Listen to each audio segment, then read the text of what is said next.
Hello friend, कैसे हो? हमारे यूट्यूब चैनल में एक बार फिर से आपका स्वागत है। आज के इस वीडियो के अंदर गाइस हम बात करने वाले हैं नथिंग फोन 1 के बारे में। इसके गाइस कुछ प्रो एंड कुछ कॉन्स है जिनके बारे में बात करना बहुत ज़्यादा ज़रूरी है। बेसिकली आपको प्रोज तो हर कोई बताता है, लेकिन इस वीडियो के अंदर मैं इसके बेसिकली दो चार ऐसे कॉन्स है जिसके बारे में बात करने वाला हूँ। तो सोच लिए गाइस आज के इस वीडियो की शुरुआत करते हैं। सबसे पहला, ये एक नया ब्रांड है और यहाँ पर ये जो वातावरण के नाम पे यहाँ पर जो चार्जर रिमूव किया जा रहा है, तो ये सबसे मतलब और ब्रांड कर रहे हैं वो भी गलत है। लेकिन एक नंबर बात आप सोच के देखिए, सैमसंग है वो कर, उसके पास एक नया बहाना है। और जो भी ब्रांड मतलब कर रहा है वो ब्रांड क्या है, पुराने हैं, तो वो इस वजह से कर रहे हैं। उनके पास एक नया बहाना ये भी होता है कि वो ये बोल देते हैं कि भाई हमारा जो चार्जर है वो पहले से किसी यूजर के पास हो सकता है। वो उस बहाने के जरिए मतलब चार्जर को बॉक्स से निकाल रहे हैं। लेकिन इनका तो पहला स्मार्टफोन है, पहला स्मार्टफोन है, और स्टार्टिंग में ही इन्होंने पर्यावरण के नाम पे चार्जर निकाल दिया। तो ये पर्यावरण के नाम पे नहीं है बल्कि टोटल बिजनेस के नाम पे निकल गए। क्योंकि इनका यदि आप बॉक्स को गौर से देखोगे ना, तो लगभग इतनी लंबाई है बॉक्स की।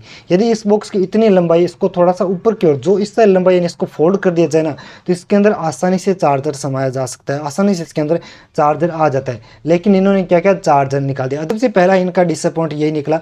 दूसरा डिसअपॉइंट गाइज इनका कि इनका जो स्मार्टफोन है ना वो ओवर प्राइसेस है। उसके बाद इस स्मार्टफोन के अंदर आपको गाइज 33 वोट की चार्जिंग सपोर्ट देखने मिलती है। मेरा दूसरा पॉइंट चार्जिंग से रिलेटिव है। 33 वोट की जो चार्जिंग है ना गाइज, ये मतलब एकदम से 10-12 हज़ार के स्मार्टफोन देखने को मिल जाते हैं। लेकिन ये नया ब्रांड तो हो सकता है 33 वोट, लेकिन कम से कम यहाँ पर गाइज 67 वोट या 44 वोट की चार्जिंग होनी चाहिए थी, जो कि इस डिवाइस ने अवेलेबल नहीं करवाई। उसके बाद का जो गाइज तीसरा पॉइंट है वो इनकी प्राइसिंग से रिलेटिव। अभी जो ये स्मार्टफोन है आपको 32,000 में मिल रहा है, लेकिन इसका यदि आप चार्जर बाय करते हो 1500 रुपये का इनका चार्जर है। उसके बाद जो यहाँ पर रिव्यू यूनिट दिए गए, जिनके अंदर जो केस दिया गया ना बैक में यूज करने के लिए, ये केस आपको आपके स्मार्टफोन या आपके बॉक्स के साथ में 99% देखने को नहीं मिलेगा, क्योंकि ये ऑलरेडी फ्लिपकार्ट पे लिस्ट हो चुका है। और इसकी जो प्राइस है ना ऐसे सीरीज के अंदर 1500 की, तो 1500 उसके और 1500 चार्जर के, 32 का आपका स्मार्टफोन हो गया।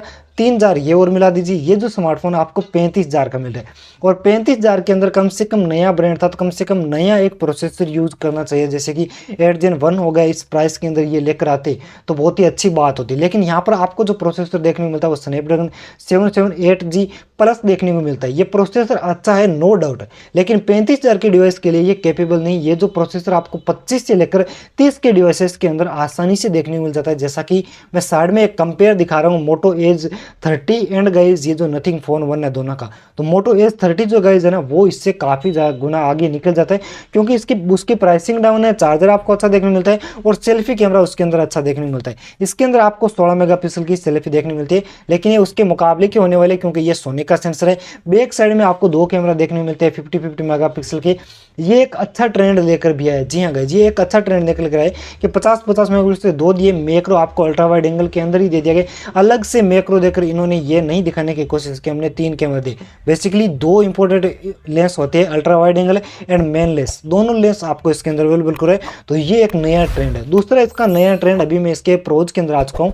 दूसरा नया ट्रेंड इसका डिजाइन। वैसे तो ये डिजाइन आईफोन से 99% कॉपी या इंस्पायर्ड हम कह सकते हैं, लेकिन स्टार्टिंग में इन्होंने एक हाइप जनरेट की थी, और वो हाइप ये थी कि इनका जो डिजाइन है ना वो एकदम ट्रांसपेरेंट होने वाला है। आपको बहुत सारे कंपोनेंट्स ऐसे जो यहाँ पर दिखाई देंगे। लेकिन अभी जो आए हैं ना, तो हाइप किसी और चीज़ की थी, लेकिन अभी जो दिखाया जा रहा है, जो बेचा जा रहा है, वो कोई और चीज़ है। अभी आपको सिर्फ और सिर्फ मैं 1 मिनट आपको दिखाना चाहूँगा। यही बैक पैनल में ग्लास वाला डिवाइस है नोट 7 प्रो, लेकिन यहाँ पर आपको कंपोनेंट दिखाने की बात थी, लेकिन यहाँ पर आपको केवल बैक में केवल लाइटें जो लगी हुई है वो दिखा रहे हैं, उसके अलावा कुछ भी नहीं दिखाया जा रहा है। तो यहाँ पर आपको कंपोनेंट्स वगैरह या ट्रांसपेरेंट वाला कोई भी डिज़ाइन देखने को नहीं मिलता। बेसिकली ये नॉर्मल जो डिवाइसेस आते हैं उन्हीं के जैसे ही है, केवल आपको एलईडी लाइट्स लगी है वो यहाँ पर शो कर जा रही है। और उसके बाद इन्होंने एक बहुत बड़ी गलती कर दी, जैसा कि मैंने थोड़ा सा थंबनेल में मेंशन करने की कोशिश करूँगा, वो है यहाँ पर नए क्रिएटर या जो भी क्रिएटर इनके अगेंस्ट बोले थे थोड़े बहुत, उन क्रिएटर्स को डीमोटिवेट करना। वो यहाँ पर आपने देखा होगा गाइस, ज्ञान थेरेपी ने इनसे रिलेटिव एक थोड़ा सा कहना, इनसे थोड़ा सा इनके खिलाफ एक ट्वीट किया था, और उस ट्वीट के बाद इन्होंने क्या किया, इन्होंने उस ट्वीट के बाद उनको रिव्यू यूनिट नहीं दिया। अब ये रिव्यू यूनिट देने के पास इसके 2 मतलब मिलते, एक तो क्रिएटर, मैं किसी भी की साइड नहीं होना चाहता हूँ, मैं यहाँ पर ज्ञान थेरेपी की भी साइड नहीं ले रहा हूँ।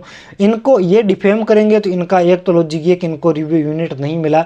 ऑडियंस इस नज़रिए से भी इसको देखेगी, हम भी देखेंगे, जो भी लोग हैं वो इस नज़रिए से भी देखेंगे, इनको रिव्यू यूनिट नहीं मिला।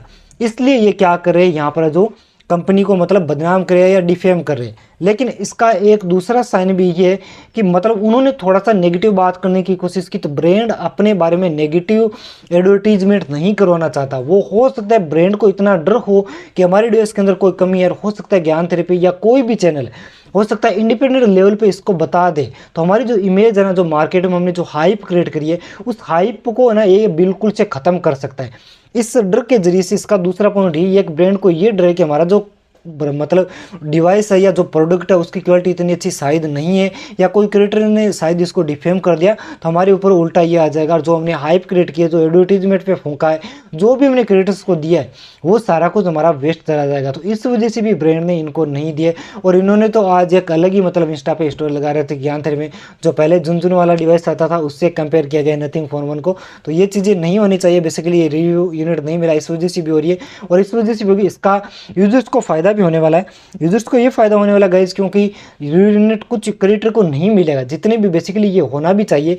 बड़े क्रिएटर जो है उनमें काफ़ी सारों को नहीं मिलना चाहिए। नहीं मिलने का रीज़न ये होता है कि जो ऑडियंस है, जो बाय करने वाले, उनके पास एक इंडिपेंडेंट एक बेस्ट रिव्यू देखने को मिलेगा। सो गाइस ये थे इस डिवाइस के कुछ प्रो एंड कॉस्ट। मैं लास्ट में यही कहना चाहूँगा फाइनल कंक्लूजन के अंदर कि ये डिवाइस थोड़ा सा और प्राइस है। यदि 31 या 32 हज़ार के अंदर इसके चार्जर कवर लगाकर ये डिवाइस आपको मिल रहा है, तो ये वन ऑफ द बेस्ट या बेस्ट प्राइसिंग लेकर आता है। नया डिज़ाइन, नया ब्रांड, नया ओएस, सब कुछ नया आपको देखने मिलता है। लेकिन यदि ये आपको 35 के आसपास ले जा रहा है, तो आप वीवो या मोटो S30 की तरफ जा सकते हैं। आई होप गाइस ये वीडियो आपको जरूर पसंद आएगी। वीडियो पसंद आए तो वीडियो को लाइक, शेयर और चैनल को जरूर से सब्सक्राइब कीजिए, जिससे कि हमारे आने वाले प्रत्येक वीडियो का नोटिफिकेशन आप लोगों तक पहुंच सके।